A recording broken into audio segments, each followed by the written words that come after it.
Shut up, Bryce. You know you are, but what am I? Guys, I'm the producer. You can't talk to me like that. You're fired. Action!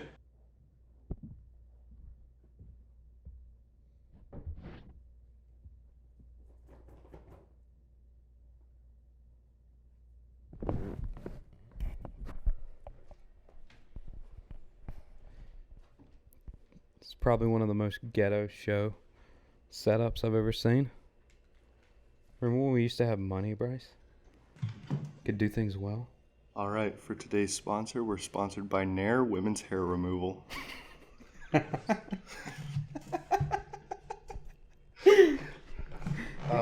I tell them what I'm sipping? Go ahead. I'm sipping white wine from Target. Hold up. That's apple juice. That's all you put that in. How dare you? I literally watched you fill that thing up. Stop trying to front with white wine. You're like a middle-aged mom. Healthy. All right. All right. So, welcome to the Cornbread Caleb Show, where we just do dumb stuff in front of a camera, and hopefully you'll enjoy it. And if you don't, we're going to come to your house and beat the living daylights out of you. So keep that in mind as you continue watching. So, to start the show, I want to give a little PSA. Just a little tidbit of knowledge for all of y'all, so that you just understand just an important detail about America. And especially in today's climate, I think everyone needs to know. Sometimes when I improv, I have no clue where I'm going. I just talk. I know where I'm going, though. Where I'm going is not Wyoming. That's because Wyoming doesn't exist. Just think about it for a second. Have you ever met anyone from Wyoming? What would you say to someone who has met someone from Wyoming? You're paid by the government. Exactly. Exactly. Also, have you ever seen a Wyoming license plate? What would you say to someone like myself who has? I was told to say that. Bryce, you work for the government? You break the law like 24/7. Not on camera, man. No, just think about it for a second. It's too rectangular. It's like too perfect. So like we have a picture of it. We are very adamant about the fact that Wyoming doesn't exist. There's so many people that believe in it, but it's just too rectangular and perfect, I guess. It's not real. There's no way that it can be real. The government designed it to make just the United States more symmetrical. It's just an empty void. Yo, what is milk?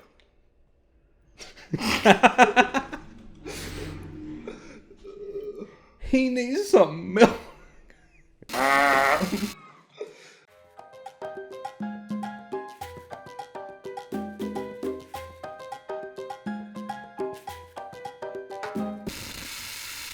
So Wyoming. Wyoming doesn't exist. So, what I was going to say before I was rudely interrupted. Didn't answer my question, though. Not to be racist or anything, but Wyomingites, they don't exist. Word. What you got to say about that, Big Bryce? I have nothing to say. I have nothing to say. Alright, now it's time for story time with Cornbread Caleb. So, me and a former tenant, we're cat sitting. Owners bring the cat over. I don't actually know the owners, but we bring this cat over. And let me tell you, this cat was a devil. Like one of the meanest cats I've ever seen in my life. So I just wasn't going to let it out of its cage until it like got adjusted to us. Because it obviously hated me and Name withheld for liability reasons. the former tenant. One of my best friends. Not a part of the story. But so we decided that, we're going to tell them not to open this cage.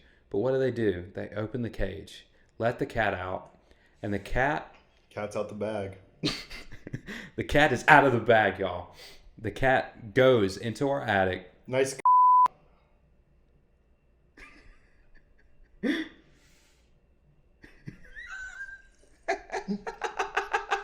The cat goes into our attic.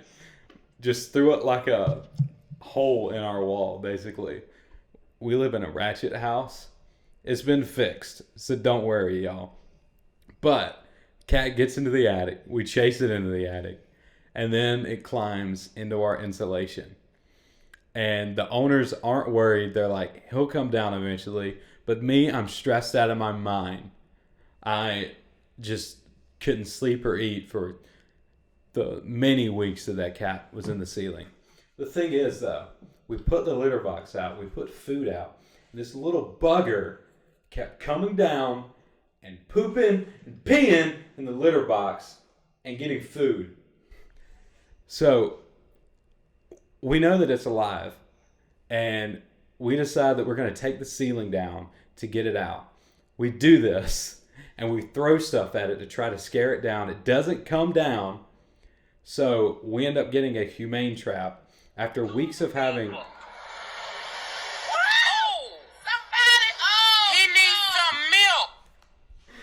He needs some milk. The cat did need some milk. We didn't have any, though, because all of our milk was spoiled. Fun story on that later. No, so we take the ceiling down, or the ceiling's still down, I guess. We get a humane trap, which was free, by the way, to rent. Weeks after having this cat in the ceiling, which should have been our first go-to. But no, we didn't do that. After a night of having that humane trap out, we immediately catch the cat, return it to its owner, and everything's fine. But the moral of that story is, don't trust cats. Cats are evil. And why is that? Because cats are demonic. Should I tell them why? You go right ahead, Big Bryce. So I was in middle school. It hurts to talk about. Middle school's a rough age, man. It's okay. Drink some of your apple juice. It's wine. It's apple juice. All right, so I'm in middle school.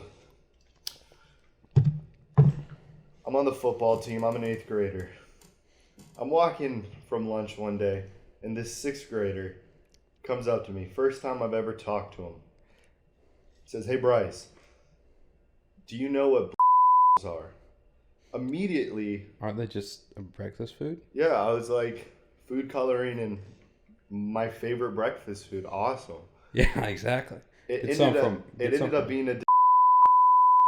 He told me the details, so I was like, whatever. So we go to football practice, Oh, man. and there's a lightning alarm, and the coach ignored it. As you should. Lightning's dumb. Yeah, lightning's not dangerous, right? Lightning's never going to strike anybody. So we're walking onto the field. He's about 30 yards in front of me, and then, bam! well, bam! He got clapped by lightning. Absolutely clapped. So this man is standing there and just slowly starts to fall over face first. The whole team's running away. I'm just in shock at what I've seen, just staring at him. Paramedics come. He ends up dying, but he was on life support for a couple of days, but no brain activity. So his heart was the only thing pumping. So he's basically dead. He's dead. So the next day at school, you're in middle school. It's hard to process some of this. You basically saw a kid just die in front of you. So the AC goes out, and so does the electricity. So me being rational, I tell everybody he's haunting the school. As Now he you're probably was. like, how would an innocent boy be able to haunt the school? Did This he man had a cat. That's why. Cats are demonic. It transferred.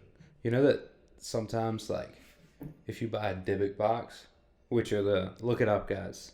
It's just a box with like a demon in it, basically. They just have, if you buy Dybbuk boxes online, they're just cat skeletons in boxes sealed with wax. Sometimes those cats are still alive. They might have lost like 3 out of 9. This ain't true. This ain't true. We're gonna get a Dybbuk box on the show. Just you wait. cats are the reason that Satan exists. Think about that for a second. I would drop the mic, but it would be really loud. We've been hearing a lot about climate change lately. Random segue. It's a real serious segue, my man. I don't believe in it. Should we tell them why? Okay, so we've been doing research, and just take it away, myself, in a later recorded clip. Is that a f***ing word? Yeah. Wait, what'd you just say? I said take it away, myself, in a later recorded clip. Oh. Yeah. I couldn't even understand that. All right, here. I've got inside news on climate change. So here's the thing. We've got the temperature of the entire Earth right here. This is what's called a thermometer right here. You see it is set to 70, and it hasn't changed from 70 for the last 8 years. So if the Earth really is warming, then why would it be on 70? And if the Earth is cooling, then why would it be on 70? Am I right? It's been the same way for 45 decades. Climate change does not Give it up fucking for exist. the research we definitely did. So much research that proves that climate change isn't real. What up? Speaking of climate change, you know how the polar bear's dying? Yeah. So they say. Well, I mean, the ice caps are melting, so technically they are dying. Have you seen an ice cap melt? I'll wait. Well, because the polar bear's dying, it had me thinking. Lately, life been coming at me like its final destination. I'm almost dying every 5 seconds. Which makes me think. Is that a line from your mixtape? I wish. Big Bryce mixtape coming soon. I have nothing to say. Climate change, though, man. Ice caps is melting. Are they? Probably. Have you seen an ice cap melt? No, but I don't. Then it don't exist. We don't have ice in our fridge, though. We do. I need to go check that. I've been drinking all my drinks lukewarm, man.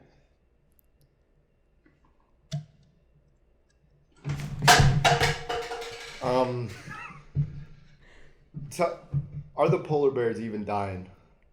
I don't know. I don't think so. Where's the proof? Coca-Cola's still using them. They still in SeaWorld. Well, They still alive. so what you're telling me is that death doesn't actually come for us all. Oh, on the contrary. Had a lot of near-death experiences. I be dodging it, though, but it always comes back around. Here's the thing with death. I've stared death in the face. I've bullied death, and he backed off.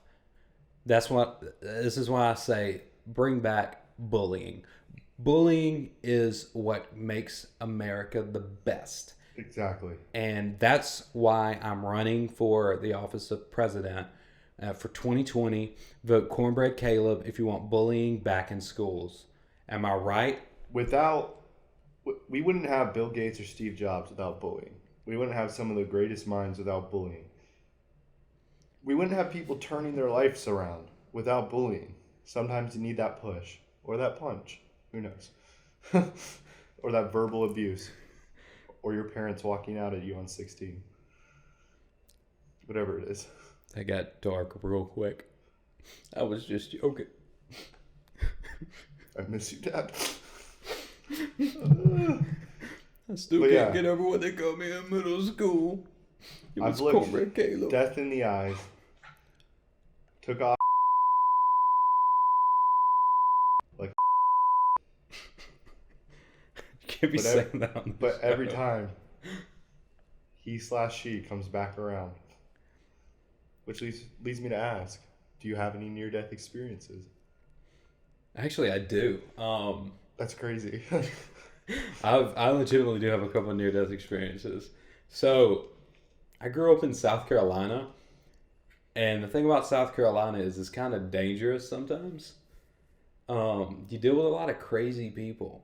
I guess that's anywhere, but with where I was, I was dealing with crazy people. So one time we were in this theater, and I actually did a full video on this. So I'm not going to go into a lot of detail. I'll probably put the video in the description and the video link in the description. But yeah, we were at a movie screening of Split with M. Night Shyamalan. What does that M stand for, Big Bryce? Make-A-Wish Foundation. So we were watching Make-A-Wish, Night Shyamalan, in his great film, Split. Don't remember the movie because I was scared. So it was during a not scary part of the movie, and somebody, like, I don't know what happened. There was a loud bang, and then somebody screamed. That's not actually what they screamed. They ended up just yelling What is out. it? Maybe they did. Maybe I just don't remember the story well. I have nothing to say. No, so they scream, and everybody runs out of the theater, and everybody's screaming, he's got a gun and all this stuff, and I was like, well, I'm dying, cool, because I'm not that fast. I'm this chubby kid, still pretty chubby now. Like, I'm not going to get out of there. I'm going to be one of the people that, like, gets shot. Well, I legitimately was just waiting for bullets to hit me as I'm running out of the theater. I was crawling out. And fun fact, in the event of a possible shooting, you're probably not going to go towards the exits. You're going to go to the lobby because that's what all of us did. And that was dumb. You go for the emergency exits. Don't make my mistake. So it turns out it was just a bunch of kids pranking us, but that was basically when I thought I was going to die. It wasn't full-on near death, but it was just, yeah, I don't know. You have any near-death experiences?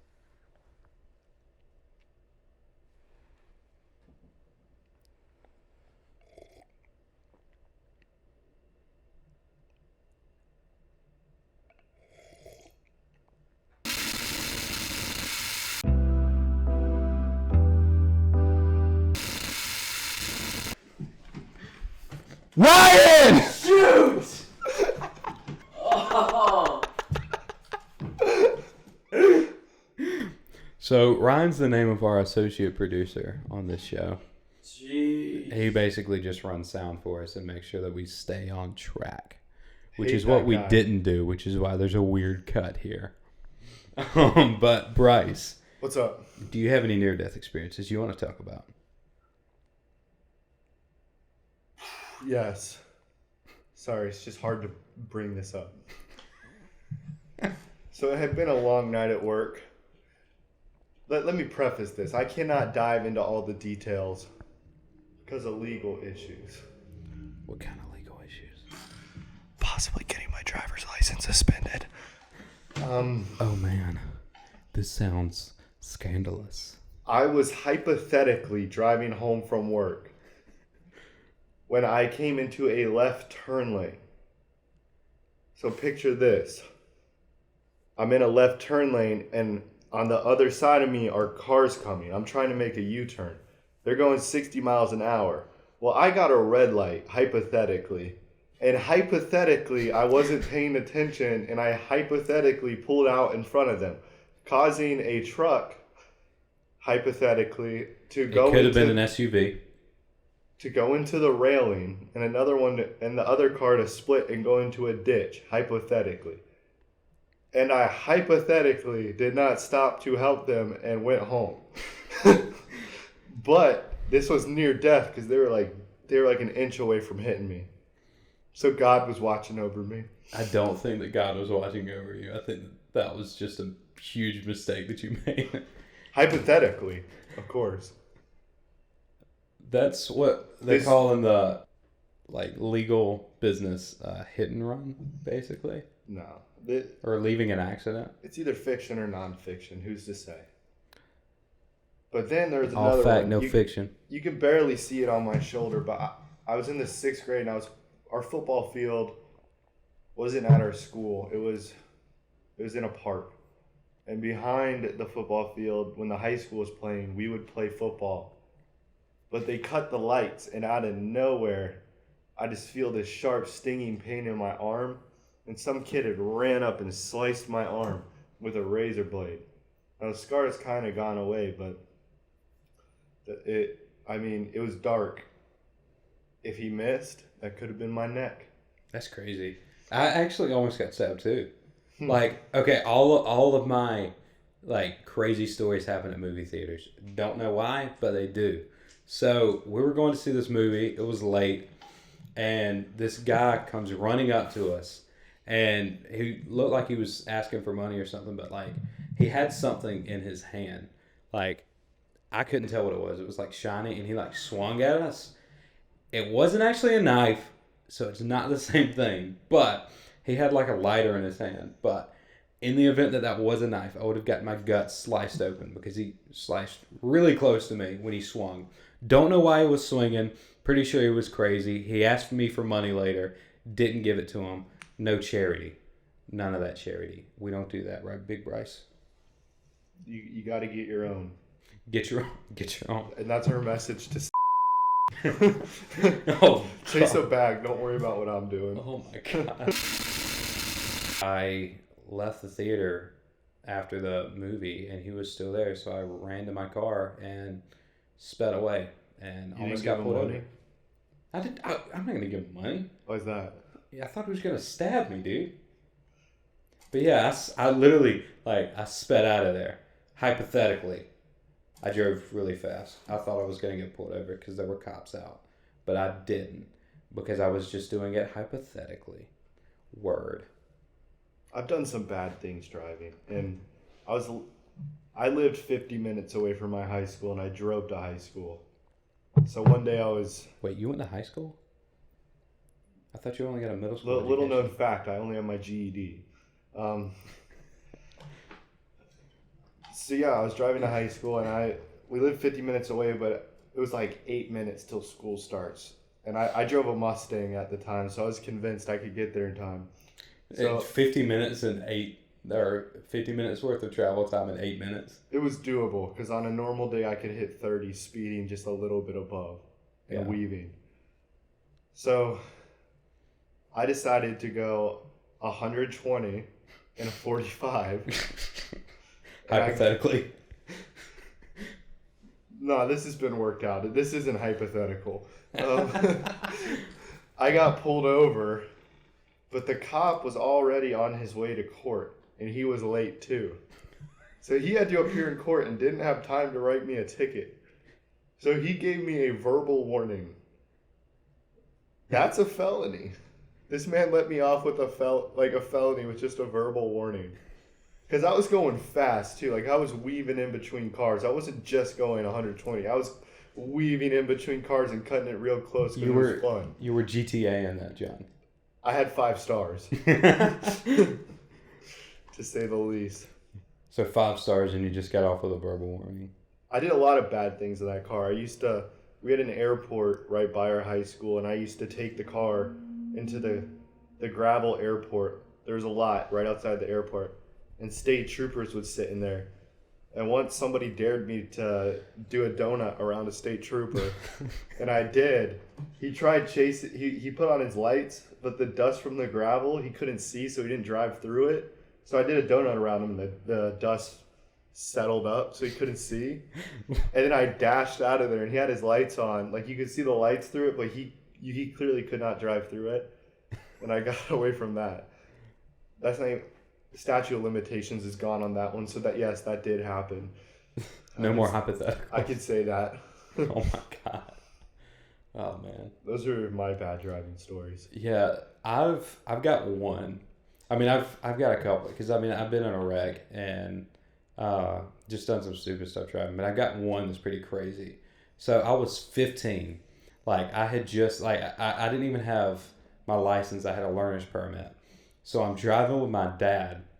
Roads are wet from like the rain, and we're pulling out. And the thing is, the place we were pulling out of, turning left, like, you couldn't see. So like, you kind of just had to guess. And my dad was like, "You've got it." And then he's like, "No, wait, you don't have it." But I was already going. So I pull out, and I immediately just gun it because I've got a ton of cars coming behind me. And the thing is, when I do, I lose traction, and legitimately, this is an Explorer, which is top heavy.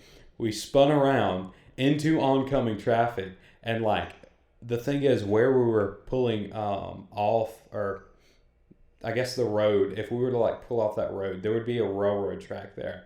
So like we basically were in the wrong, like on the wrong side of the road, like just spinning out of control. Like the car should have flipped. It literally hit the side of the road stopper thing, and we just didn't flip, and it just like fell back. One of the most terrifying experiences of my life. I should have died. It should have flipped. Like logically, it should have flipped. Like there's no reason. Like Explorers are top heavy. They're known to like flip. Not as much as like Jeeps, but still they flip. And everything was fine. But I have a story similar to that one actually. There's also a very sharp turn, and I had a green light, but it was wet and it was raining, and I was in the Mustang. I was going 70, but it was like a 45, so I'm already going around the turn you sharp. like speeding, don't you? That car doesn't like to be driven slow. And I had my friend Judson in it. Shout out Judson. I'm shocked he still rides with me. And mind you, I've never gotten into an accident. I have no clue how. But I went around the turn super fast. I just instantly started drifting. I was able to keep control of it for the most part, but I hopped the median into oncoming traffic, and cars had to dodge around me. But that was crazy. I have no clue how I didn't get an accident there. Like we were spinning. Oh, and also the first time my mom ever saw me driving, like on the road together, I was driving down a highway because we live off a highway, and she was pulling out of our house. But I was coming in fast, and I hit something. There was like oil in the road or something, also in the Mustang. I started spinning. Like I easily did like 9 spins, probably going 60 or 70 miles an hour. So like when you get hit with a turtle shell in Mario Karts. Pretty much. And I went into oncoming traffic spinning too. And mind you, oncoming traffic is going 60 or 70. So like when you get hit with that banana in the Mario Kart. Pretty much. I hit a banana. And so like when you get hit with that ghost slime in the Mario Kart.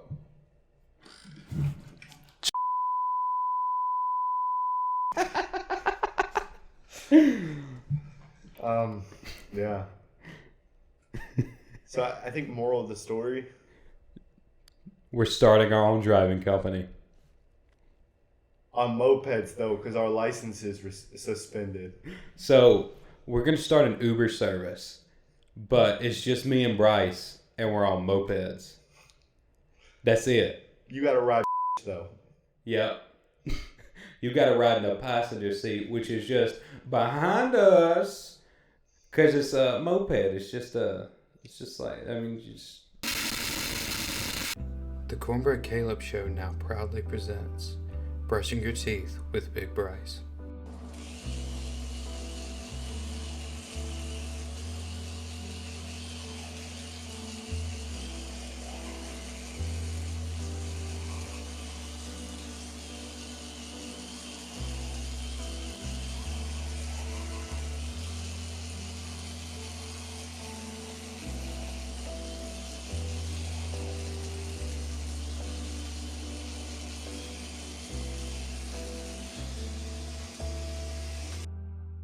And this has been Brushing Your Teeth with Big Bryce.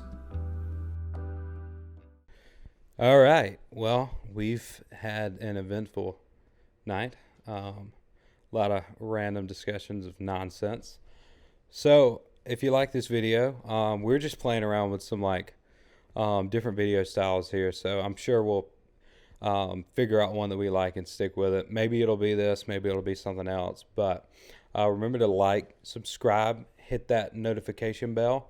And if you like this style, if you think we should do something else, let us know in the comments. Yeah, we're two rednecks who can be entertaining. Hopefully this was. Yeah, so leave us a comment. what you like, what you hate about Bryce's hair. That'd be great, you know. And shout out to our crappy production assistant Ryan, who's currently eating a. He's currently eating burgers, just burgers. Just burgers on patties because he ate all my buns and I'm mad. So again, thank you for watching. Hope you have a great night. Stay corny out there. Cornbread Caleb joke. And we're out. That's why I didn't throw the mic on the ground earlier.